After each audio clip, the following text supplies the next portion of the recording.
Arthur Hayes just dropped a controversial bombshell on Memecoins and their potential in politics. So we're going to break that down and the opportunity within the sector.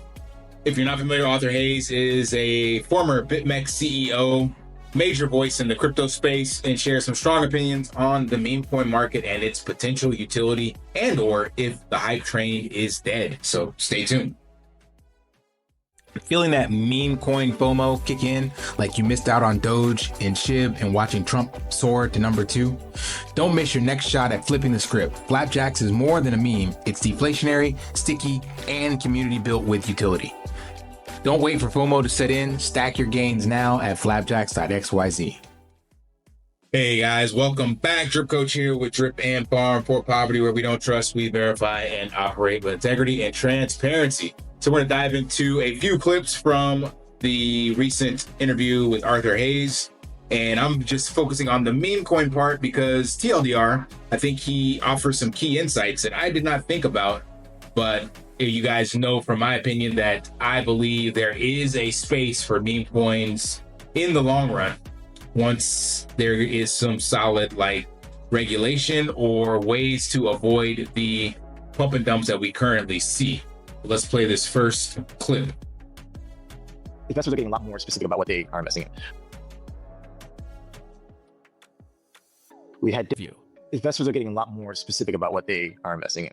We had different cycles of applications on these decentralized networks or these app chains. And so we want to see user growth. We want to see revenue. We want to see tokenomics that benefit us as the token holder relative to early investors. And so every single cycle, we get a little bit more specific.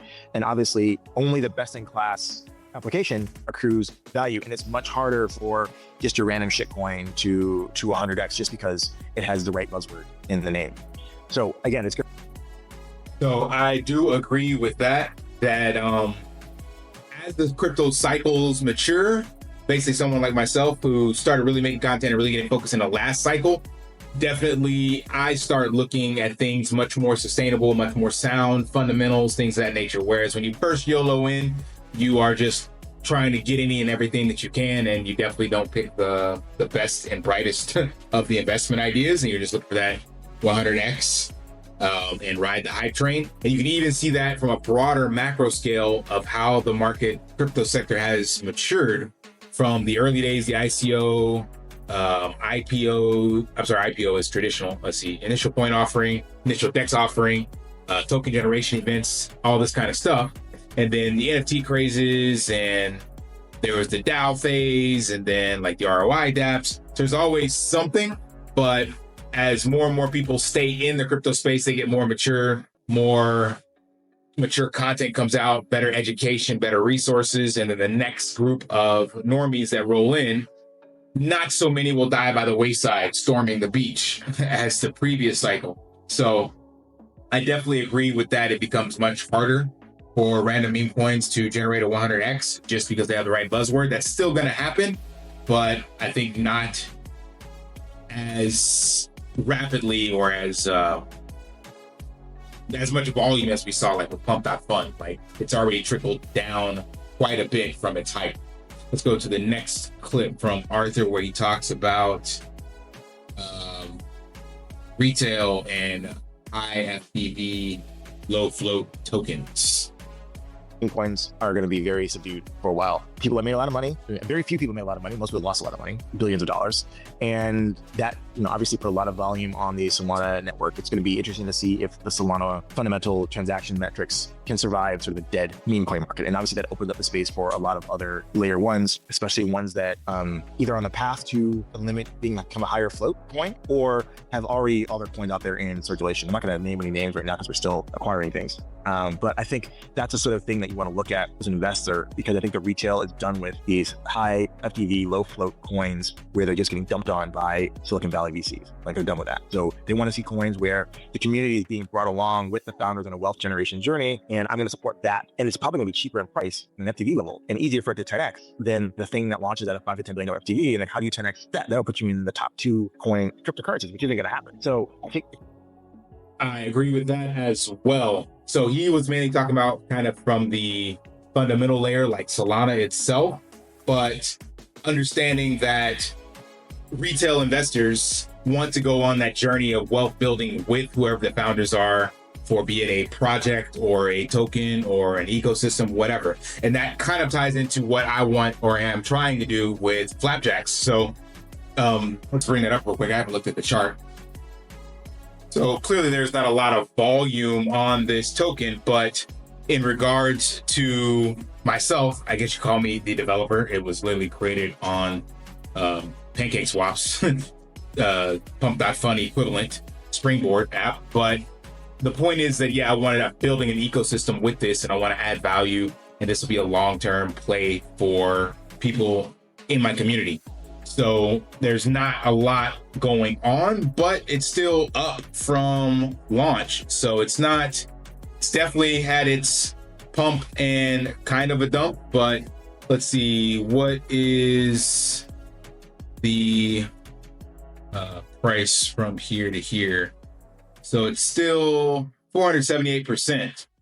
So there's still some money that people made, in the initial days. So if you got in here, so the first 17 days, first 2 weeks, if you bought in up here, of course, which is January 8th till now, March. So 2 months later, so this thing's been running, wow, 3 months now? Yeah, just wow, as of today's video, it's literally like an anniversary, 3 months. So, but I have not been selling, I'm still accumulating. I probably have another video update what I'm doing with the SwapX tokens, but I'm still buying that.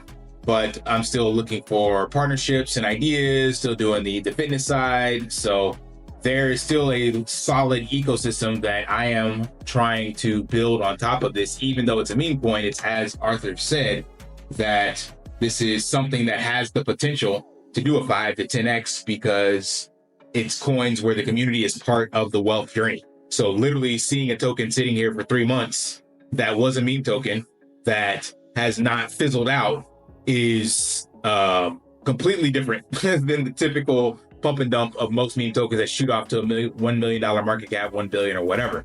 So there's a solid opportunity here, and I'm going to keep building and adding utility to this. So I think I identify what he's saying in this video, but it's more from a broader scale, these VCs, stuff like that. But everybody at the end of the day, if you're part of a community and a token that you're accumulating, you want it to generate wealth for you. You don't want to just be exit liquidity.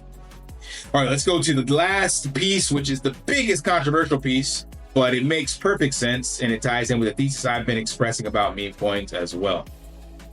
To token generation event. Do you support the idea of politicians launching their own meme coin? Generalization, of course. Where do you stand on this? Yes, I think it's a great thing because I think it's transparency. If all campaigns are funded by people using meme coins, then it's a very transparent mechanism to know, okay, who's the supply, all these sorts of things. It's a transparent mechanism to say, okay, how are they funding their campaign? It's a great engagement tool.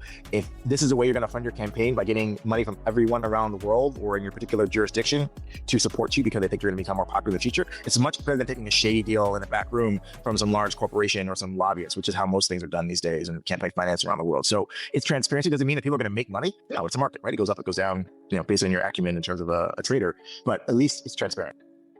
I totally agree. So I had never thought of it like that from the political side. I kind of been leaning to the other side of saying maybe politicians shouldn't do that. But that makes perfect sense. Like, imagine a world where for all politics, they launch their own token and they use that to fund their campaign. Like, that's way better than Masano soybean, to poison in your food, or Coca-Cola or whatever lobbyists are doing at the expense of the people behind, like you said, behind closed doors and in back rooms. Like, I would much rather this transparent system where we take the power out of the bureaucratic red tape and big companies that are controlling everything we do and put it into the hands of the individual. Like you said, though, yeah, you may lose money. It's just the way the market goes, but at least you're now voting with your engagement, which is being monetized. Like, yeah, that makes perfect sense to me. I never thought of it like that, but that would be insane if we got to a point where every election or whatever was done with a meme token, not an existing blockchain or anything like that. Like, I know Cardano is looking to be like this base layer for voting and things of that nature, but I'd rather, be much more transparent where it's a brand new meme token that's created versus kind of pumping the bags of some OG cryptos or anything like that. Like, that would be interesting. Anyway, let me know what you guys think. I just wanted to leave that last piece. I know there's some people that feel the president or any other big name celebrity should not launch their own token, but I don't know. I'm kind of leaning to where I believe, like, I don't consider meme tokens as memes. It's community tokens or engagement tokens, rewards tokens. So it's all those different metrics of basically trying to connect with your audience and provide value back to them for them engaging with you. So I see a world where this does not go away. It does get bigger. There should be still some level of maybe verification, validation, regulation, whatever you want to call it, so that it's maybe less insider manipulation and bump and dumps, but still 100% open source, available to the public kind of thing. So anyway, let me know what you guys think about that. If you're on team meme train or not, should politicians and, celebrities, actors, whatever, create their own meme tokens? What's your thoughts? Smash that HBO special, help a brother out, like, subscribe, comment down below, and until next time, live daily and achieve your impossible. See ya. Want to pay your in real life bills with crypto? How about send crypto directly to anyone with a bank account? Spritz Finance is a decentralized solution to be your own bank and connect your crypto earnings to real world bills and payments. They do not take custody of your assets and allow support on multiple blockchains and Web3 wallets. Sign up below using my referral link and you will get $50 back when you make your first $50 bill payment with crypto.